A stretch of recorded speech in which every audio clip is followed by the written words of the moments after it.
Death of a Nation, Chapter 2, Zora. Just a little further, Tata urged, his voice dry and hoarse. Zora grunted as another strap on her sandal ripped apart. She tightened the grip around the tubing in between her big toe and long toe. Her Tata had been saying that for the last few days. She was convinced that he too had no idea where this new district was. The unforgiving sun beamed down on them as they traveled across the dirt roads, along with all the other black Africans who had been forcibly removed from their homes. Zora hadn't been able to get a good night's sleep since. The memories of that night haunted her. The thunderously loud bang that shook their tiny home off its foundation. Metal spheres as big as baby elephants crashing into the walls like they were thin curtains. Everything she had known was destroyed in moments. The air was consumed by dusty remains. They could hardly breathe. But what really made Zora's stomach churn was the image of her sister lying on the ground, trapped underneath the rubble. Her Tata pulled Zola so hard Zora feared he might pop her arm right off, yet she didn't budge. Zora could see Tata's strength wane as the polluted air took its toll on his lungs. She and Mama cried so hard for Zola to remain conscious, but nothing worked. Zora shuddered as her sister lied still, covered in blood and dirt. The ceiling began caving in.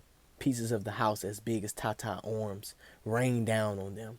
Her parents urged her to flee. She knew there was no hope for Zola, but she couldn't move. Her body had completely frozen up. She couldn't think of a world without her twin sister. They had come into the world together. They hadn't spent the day apart from each other. They had their differences, but she knew that if no one else had her back, her sister would. Zora remained still, watching her sister drift into the unknown as the house came crashing down on their heads. She could no longer hear her parents' cries or the crumbling of their home. Zora could only hear the dying beat of her twin sister's heart. Suddenly, a translucent blue hue emanated around Zola's body. Her parents scrambled back, but Zora remained in place. The light illuminated brighter and became more and more opaque, encompassing itself around her sister's limp body. It disintegrated the remains that trapped her and lifted Zola to her feet. Zora watched in astonishment as her sister's eyes snapped open. The usual dark brown color that matched her own was replaced with a deep metallic blue. The light propelled her into Zora's arms. Before blinking out of existence, Zora could have sworn she saw her sister grow 20 years older, covered in blue armor, toned like an Olympic athlete. Tears rushed down Zora's face as she looked at her sister, whose eyes had drifted closed again. If she hadn't seen her a few moments earlier, she wouldn't have been able to tell she was on the brink of death. Her skin was markless. Her body was fully healed. Zora looked back at her parents, whose eyes were wide in fear. Her sister was different, and there was no denying it now. The back of the house collapsed, sending a wave of dust through the rest of the home. They all ran out of the ruined building, moments before the entire structure tumbled. She spent her entire life at that house. All of her best memories had been made there, and it was all gone. Her Tata pulled out a wagon that was overturned in the middle of the road. Zora placed her sister inside of it. At least she still had her family. Zora glanced back at the old wooden wagon Tata pulled. Zola hadn't woken up since. No one had spoken about what happened to Zola that night either. Zora thought it best not to bring it up. She could still see the remnants of fear in her parents' eyes when they looked at Zola. Zora had taken it upon herself to take care of Zola. She fed her, gave her water, and checked on her regularly. Zora knew that Zola would wake up, even if nobody else thought so. "We should rest soon," Mama called out from behind her. "A few more cake roots," Tata squeezed out between clenched teeth as he wheeled the wagon up a small hill in the road. She and Mama had offered to help pull the wagon, but Tata refused and told them not to ask again. Zora understood his pride. People who knew them would say that she inherited her headstrong nature from him. "It is getting dark, Kungawu. Everyone is setting up camp. We should follow their wisdom," Mama said. Zora could hear the frustration in her voice. She had never heard her mother openly disagreed with her Tata. Don't command me. I don't care what everyone else is doing. We walk longer than everyone else, her father yelled. The exchange caught the attention of a few families who were setting up places to sleep alongside the road. Tata lowered his head. We are all tired and frustrated. You have done a fine job carrying our daughter this far. You deserve a bit of rest. Mama's voice softened. Her Tata didn't respond, but his face loosened. He looked around. It is getting late. You are right. Forgive me for yelling. Mama kissed his darkened face. It is fine, my sweet. Tata placed the wagon next to their tiny campsite. Their temporary home consisted of a couple of blankets, a bag of dried meats, and cans of beans they bought outside the city, and the clothes they had on their backs. Zora didn't have many clothes before, but now she would be grateful for the few items that lay in her small dresser back at home. Except they were all gone, along with everything else her mama and Tata worked so hard to get. Mama handed her a piece of dried meat. Here you go.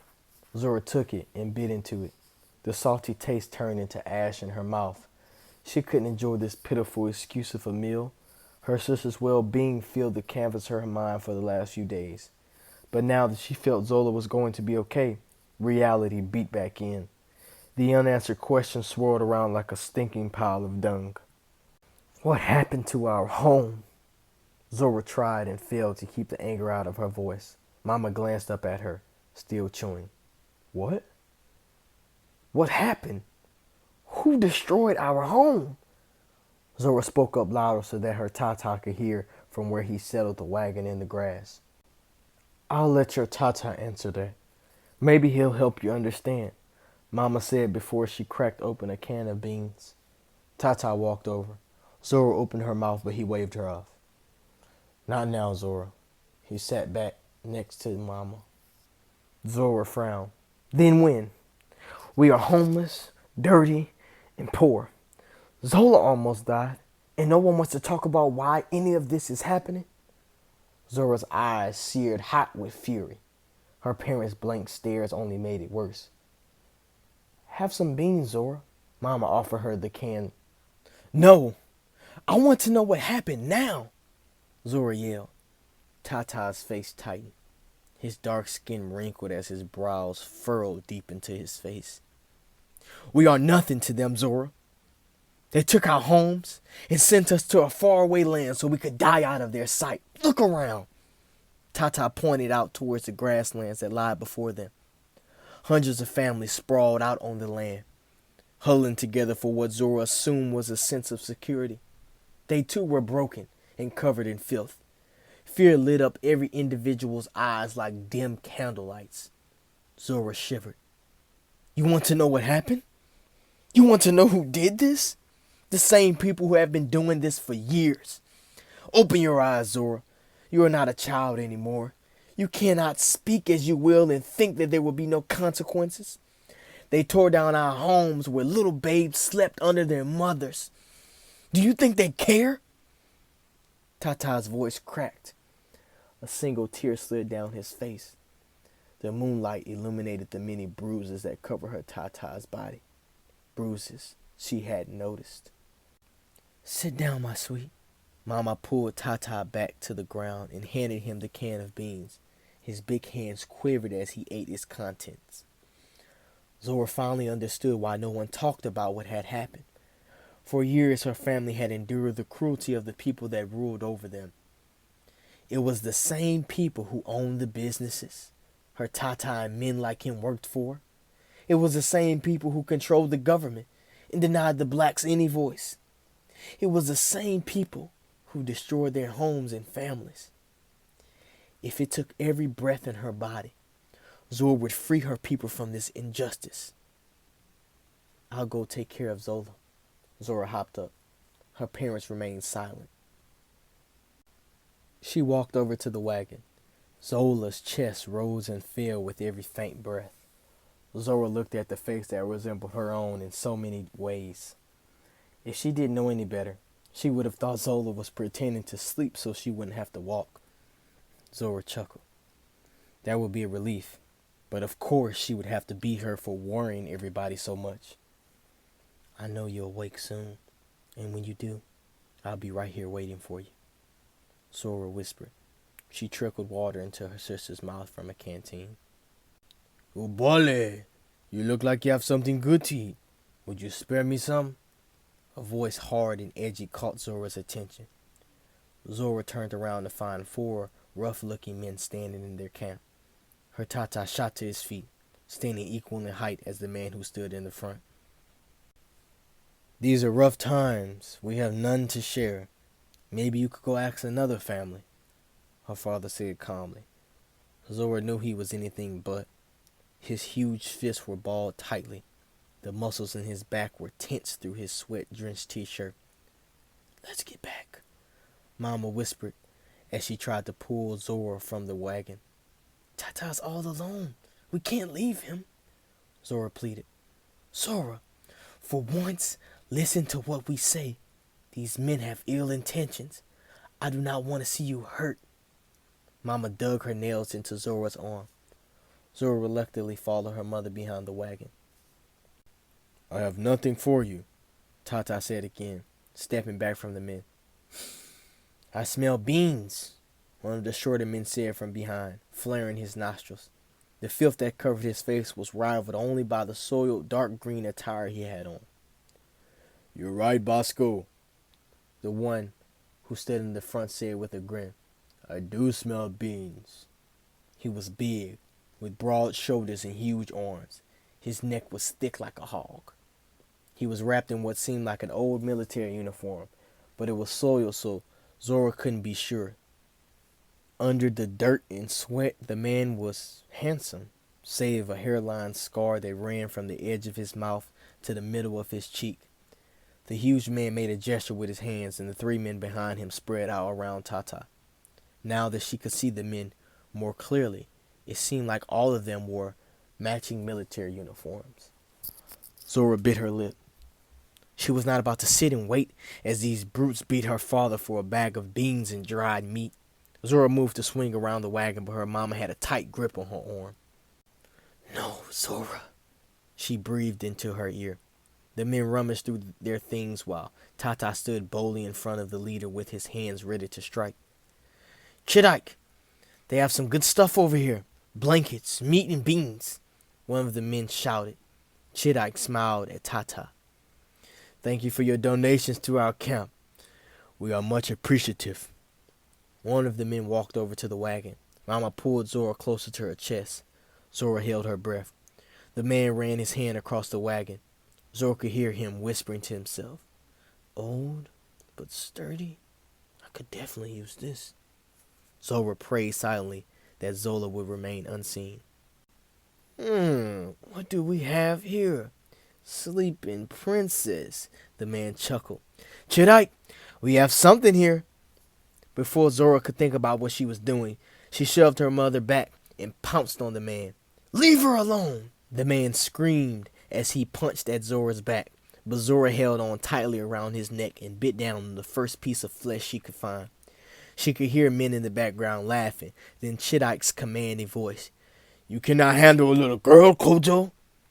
You should be ashamed. Zora, get off of him now, her tata yelled. Zora ripped the piece of flesh she had in her mouth and released her grip from the man. He dropped to the ground, holding his face as blood coiled through the spaces between his fingers. One man picked him up and helped him back over to Chidike, while the man named Bako stood over Zora. Zora could taste the metallic bitterness of the man's blood in her mouth. It was worth it. Zora stared daggers at Bako.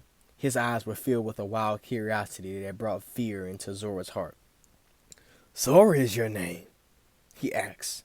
His musty aroma circled around him like a heavy cloud, almost bringing tears to Zora's eyes. Zora squirmed away from the man. Get away from me! Bako opened his mouth in a wide-toothed smile, revealing every disgusting tooth he had left. I think we should take this one, Chidike. She has a fire in her. No, you have what you want. Now go, Tata argued. I have not fought with you. I have allowed you to take from us what little we have. Do not take my daughter. Chidok stepped up to her tata. He sucked his teeth. Do not tell me what you have allowed me to do. I have come here and did as I pleased. The only reason you and your daughter are still breathing is because I have allowed it. And just for that, Chidok gestured towards Bako. Take the girl. Everything moved in a blur. Bako yanked her from the ground by her legs like she was a rag doll. She heard her mama scream and jump out behind the wagon, rushing for Bako. The other man slammed his fist into the back of Tata's head, where her Tata fought Chidai. In moments, both of her parents were on the ground, struggling to save her as they dragged Zora away. Zora kicked Bako in his crotch, and she plummeted to the ground. Tata willed himself back to his feet and ran for her. Zora heard a loud bang, then her Tata fell into the dirt. A hand wrapped itself around her ankle. She beat it off. The crunch of the group of men's boots on the grass became less and less audible as time passed. She watched as her Tata's blood pooled into the ground. No, Congo! Her mama screamed. Zora walked over to her Tata. His piercing brown eyes faded into pale cinnamon. Tata, we have to go, Zora breathed. She didn't want to believe it, but the truth stared back at her unmoving. Tata's body trembled as the blood leaked down his side. The sweat-drenched t-shirt was now moist and red. His mouth shuddered as he attempted to speak. Zora, don't let it go. Don't let what go? She asked, holding on to his shoulders. His face quivered as he struggled to keep his eyes open. Tata! Zora sobbed. He pointed at her chest. Don't let it go. His eyelids drifted closed. Her mama's howls filled the night sky.